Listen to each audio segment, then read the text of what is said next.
Line 9. Seems harmless enough, doesn't it?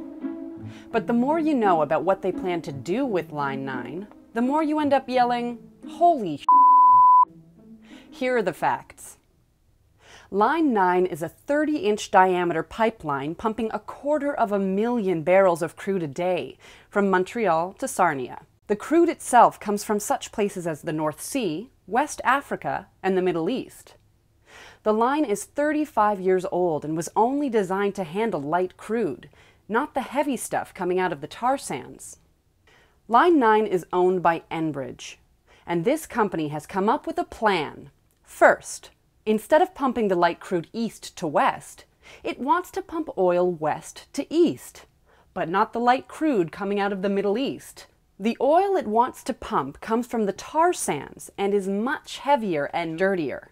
Think sludge instead of crude. Sludge pushing through weakened, older pipelines where the chance for rupture is very high. Oil from the tar sands is also hotter, more viscous, more acidic, and more abrasive than regular oil. So we need high pressure to push it through the pipes. High pressure and added chemicals to make it lighter. But the makeup of these chemicals is actually being kept top secret. Hard to believe, isn't it? Hard to believe that the actual ingredients of the toxic chemicals running through a 35-year-old pipe right under our homes and through pristine conservation areas would be kept secret. But we all know the toxic effects of this oil. For example, the ponds around the tar sands are so toxic, they kill birds that simply land on them. Then there is the health of people living in the areas affected by tar sands. Those who drank the water believing it was safe have reported early cancers, as well as a whole variety of physical illnesses, including headaches, respiratory problems, and nausea.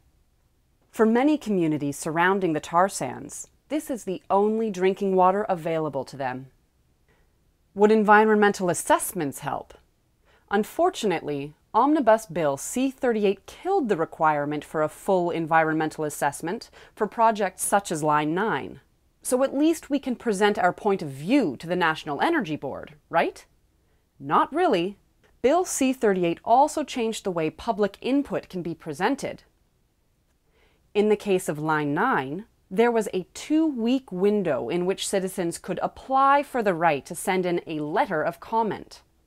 This required filling out 10 pages of paperwork. In fact, in most environmental hearings now, only those directly affected, no, not people living around the pipelines, those really affected, such as oil companies, can come and have a say. So at least we can protest at the site, exactly where Enbridge is expanding its line, for example. Not quite. A few tried to do just that, and the police showed up with a warrant. Enbridge had gone to the courts and gotten an injunction for the protesters to get out of the area. But back to Enbridge and its plan to extend Line 9. Has the National Energy Board actually approved this plan? Nope, not yet. They won't meet until the fall of 2013. But Enbridge is moving ahead anyway, as if its proposal had already been approved. The land being threatened is our land.